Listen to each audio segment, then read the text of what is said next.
नमस्कार दोस्तों, मैं राहुल धुमीजा स्वागत करता हूं आपका अपने YouTube चैनल राहुल धुमीजा क्लासेस पर। तो दोस्तों, अभी तक हमने 15 MCQs of legal aspects of business unit के कर लिए हैं और आज हम अगेन 15 MCQs डिस्कस करेंगे इस वीडियो के अंदर। ओके, सो फ्रेंड्स, अगर अभी तक आपने मेरे चैनल को सब्सक्राइब नहीं किया तो कर लीजिएगा अगर आप NTA UGC नेट कॉमर्स की या फिर पेपर फर्स्ट की प्रिपरेशन कर रहे हैं तो। ओके, इस चैनल पर आने वाले टाइम पे आपको सारे की सारी वीडियोस सारे के सारे टॉपिक्स कवर करा दी जाएंगे। ओके, सो टाइम को वेस्ट किया ना, स्टार्ट करते हैं आज का टॉपिक। चलिए। Okay, so question number 16, transfer of actionable claims comes under the act. तो पूछ रखा है कि जो जितने भी एक्शनेबल क्लेम्स होते हैं अगर हम उनको ट्रांसफर कर रहे हैं तो वो कौन से एक्ट के अंदर ट्रीट किए जाएंगे। Option A transfer of property act 1882, option B sale of good act, option C movable property act, option D none of the above. Okay, तो फ्रेंड्स कंडीशन वही रहेंगी। फर्स्ट, सबसे पहले आप खुद अटेम्प्ट करना वीडियो को पॉज करके, उसके बाद ही आप आंसर देखना और जितना आपका स्कोर होगा प्लीज़ नीचे कमेंट बॉक्स में जरूर बताना। ओके, चलिए। Okay, so it's answer is transfer of property act 1882। सो जितने भी हम एक्शनेबल क्लेम्स को ट्रांसफर कर रहे हैं वो ट्रांसफर ऑफ प्रॉपर्टी एक्ट 1882 के अंदर मेंशन किए जाते हैं। ओके, चलिए। Question number 17, the term goods means in the sale of good act. तो ये क्वेश्चन जो है काफ़ी इंपॉर्टेंट क्वेश्चन है। कई बार अगर आप प्रीवियस ईयर को एनालाइज करोगे तो देखोगे कि कई एग्जाम में इसको पूछा गया है। तो इसमें पूछ रखा है कि जो गुड्स होता है सेल ऑफ गुड्स एक्ट में उसका मतलब क्या होता है। Option A subject matter, option B specified goods, option C ascertained goods, option D special goods. Okay, so friends again first is yours. चलिए देखते हैं इसका answer. So it's answer is subject matter. देखो, गुड्स जो होता है वो subject matter होता है जिसके बेस पे एक कॉन्ट्रैक्ट किया जाता है। ठीक है, मान लो मैं किसी सेलर से कुछ खरीदने गया तो जो मेरा जो कॉन्ट्रैक्ट हो रहा है वो सामान के ऊपर हो रहा है जो मैं उससे खरीद रहा हूँ। अगर वो कुछ गलत निकलता है तो उसके ऊपर मैं केस कर सकता हूँ। ठीक है, तो सब्जेक्ट मैटर क्या है यहाँ पे, वो गुड्स ही तो है। चलिए। Okay, question number 18, quasi contracts is a classification of a contract in terms of. तो क्वासी कॉन्ट्रैक्ट अगर आपने इसके बारे में सुन रखा है तो ये एक पार्ट है कॉन्ट्रैक्ट का, लेकिन ये किस टर्म्स में है ये बताना है हमें। Option A mode of formation, option B validity, option C mode of performance, option D enforcement. Okay, so अगर आपको क्वासी कॉन्ट्रैक्ट्स के बारे में पता है कि कौन से कॉन्ट्रैक्ट्स होते हैं तो आप इसका आंसर आसानी से दे दोगे। चलिए देखते हैं। So it's answer is A, that is mode of formation. So quasi contracts क्या होते हैं एक बार जान लेते हैं। एक quasi contract is a retroactive agreement arrangement between two parties who have no previous obligation to one another. देखो, जो क्वासी कॉन्ट्रैक्ट्स होते हैं ना, देखो नॉर्मली अगर हम कॉन्ट्रैक्ट्स के बारे में बात करें तो उसमें क्या होता है, सबसे पहले पार्टीज आपस में आती हैं, एग्रीमेंट करती है, जब उसको एनफोर्सेबल हो जाता है लॉ के थ्रू तो वो कॉन्ट्रैक्ट बन जाता है। बट क्वासी कॉन्ट्रैक्ट्स ये नहीं है। यहाँ पे तो पार्टीज आपस में एक दूसरे को जानती भी नहीं है, बट यहाँ पे कुछ इस तरह की कंडीशन हो जाती है, इस तरह के इन्वायरमेंटल सर्कमस्टांसेस हो जाते हैं जिसके कारण जो है पार्टी एक दूसरे के लिए ओब्लिगेशन आ जाती है एक दूसरे के ऊपर। मतलब कि मान लो मैंने किसी के लिए मान लो मैंने पिज़्ज़ा डिलीवर करना था, मैं पिज़्ज़ा डिलीवरी बॉय हूँ, मैंने पिज़्ज़ा डिलीवर करना था, मैंने करना किसी दूसरे एड्रेस पर था लेकिन कर किसी दूसरे एड्रेस पर दिया, और जिसको पिज़्ज़ा दिया वो भी इतना तेज था कि उसको पता है कि पिज़्ज़ा उसके रॉन्ग एड्रेस पर आ गया, फिर भी उसको खा गया, कंज्यूम कर गया। ठीक है, उसने डिलीवरी ले ली उसकी। बाद में जब पता लगा तो पिज़्ज़ा डिलीवरी बॉय ने कहा कि अब आप इसके लिए लाइबल होते हो कि आप इसके पैसे दोगे। ठीक है, अब आप इसके लिए लाइबल, क्योंकि आपको पता था कि ये पिज़्ज़ा आपके नाम का नहीं है, फिर भी आपने इसको कंज्यूम किया, क्यों?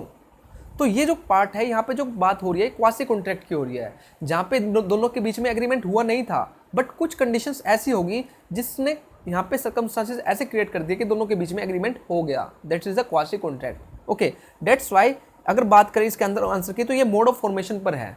ठीक है, कि किस तरह कॉन्ट्रैक्ट फॉर्म हुआ, तो क्वासी कॉन्ट्रैक्ट इस चीज़ पर डिपेंड करता है। Okay, question number 19 again quasi contract से है।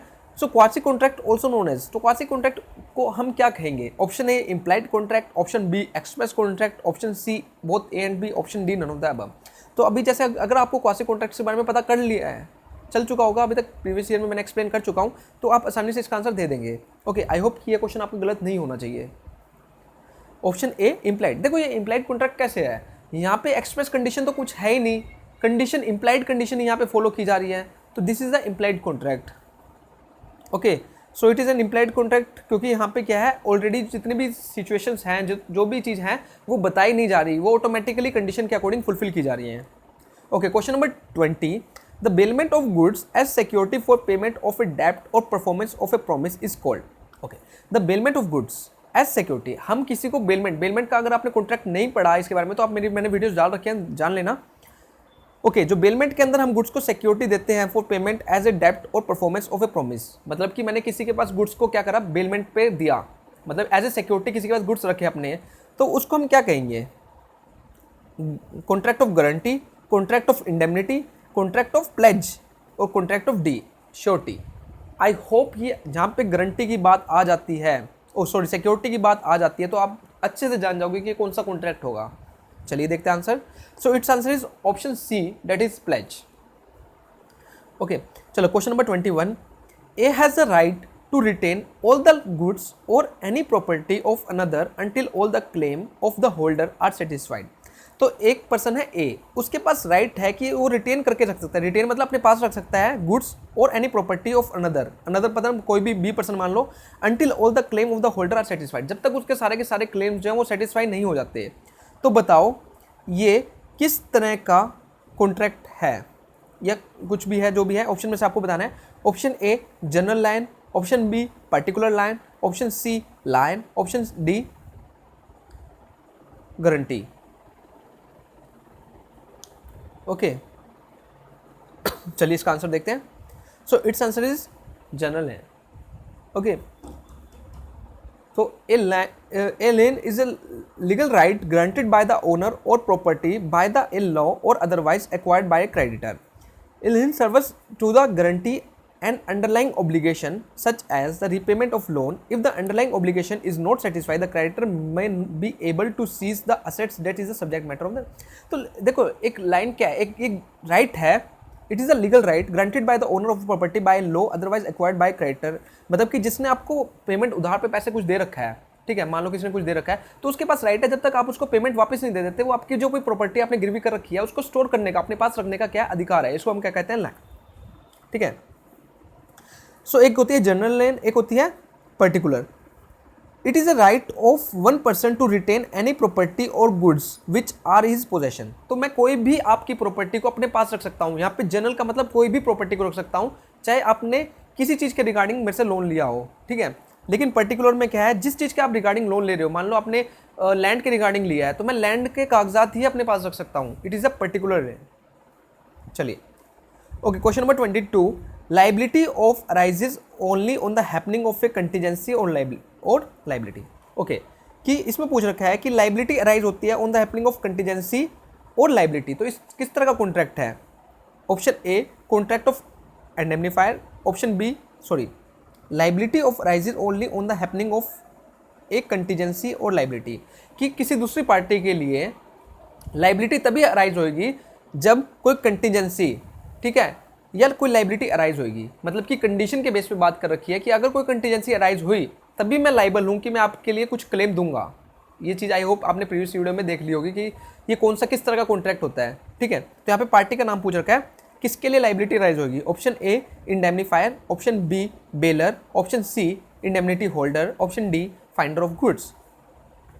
सो इट्स आंसर इज इंडेमनीफायर। तो हमने इंडेमनिटी के कॉन्ट्रैक्ट में पढ़ा था इस चीज़ के बारे में कि किस तरह लाइबिलिटी अराइज होती है, जब कंटीजेंसी होती है तभी ये कॉन्ट्रैक्ट जो है फेस में आता है।